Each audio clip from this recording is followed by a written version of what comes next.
Assalamualaikum warahmatullahi wabarakatuh. Saudara-saudaraku, sebangsa setanah air yang saya cintai, saya banggakan.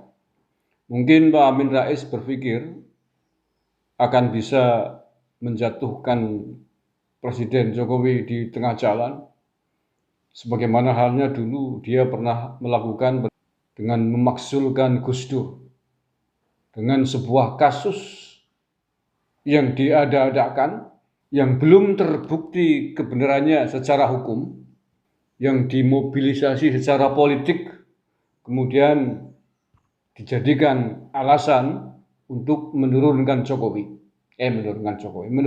Gus Dur. Kebetulan saat itu Pak Amin Rais adalah ketua MPR-nya.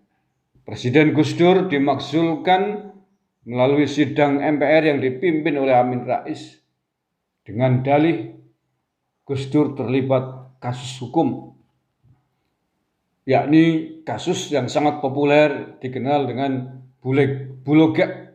Tetapi itu semua baru dugaan, sangkaan. Kalau menurut saya adalah politisasi, akal-akalan untuk menjatuhkan Gus Dur dengan sebuah pemicu kasus, dengan sebuah kasus yang diciptakan. Buktinya sampai hari ini tidak pernah ada terbukti bahwa Gus Dur terlibat dengan dana Bulog dan juga Brunei, dana dari Brunei.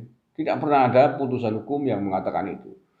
Tetapi mengapa di tengah-tengah kasus itu dihembuskan, belum ada keputusan hukum, tidak pernah terbukti bahwa Gus Dur terlibat dengan kasus dana Bulog dan dana dari Sultan Brunei, tiba-tiba diturunkan di tengah jalan dengan alasan terlibat kasus hukum.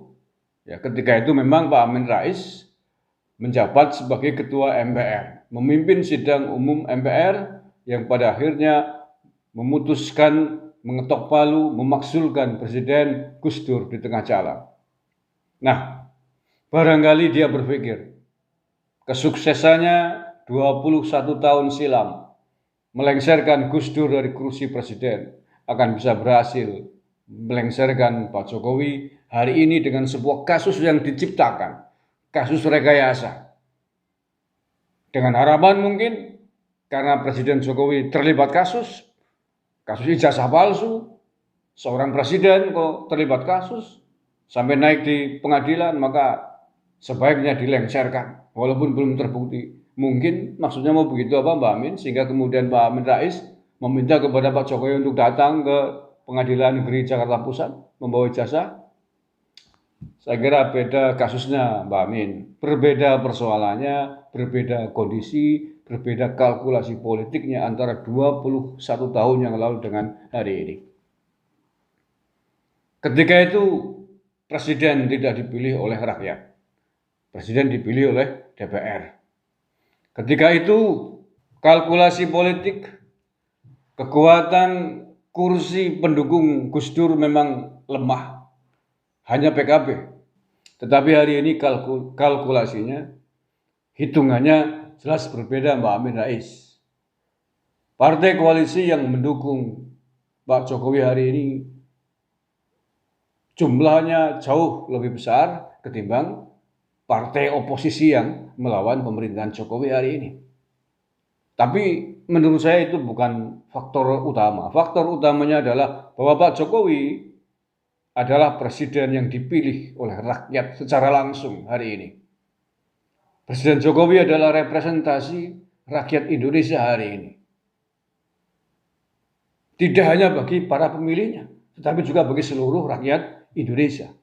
Sehingga siapapun hari ini yang mencoba-coba merekayasa, mencari-cari masalah, mencari-cari kasus dengan dalih untuk memakzulkan Presiden Jokowi, dengan alasan untuk menurunkan Presiden Jokowi di tengah jalan, jangan coba-coba.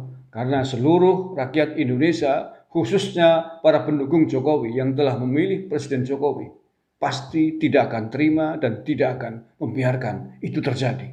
Pasti seluruh anak Nusantara yang mencintai merah putih, yang mencintai Pancasila, yang mencintai Bhinneka Tunggal Ika, tidak akan pernah membiarkan itu semua, dan pasti semua akan melawan siapapun Anda yang ingin mencoba mengganggu negara kesatuan Republik Indonesia saat ini.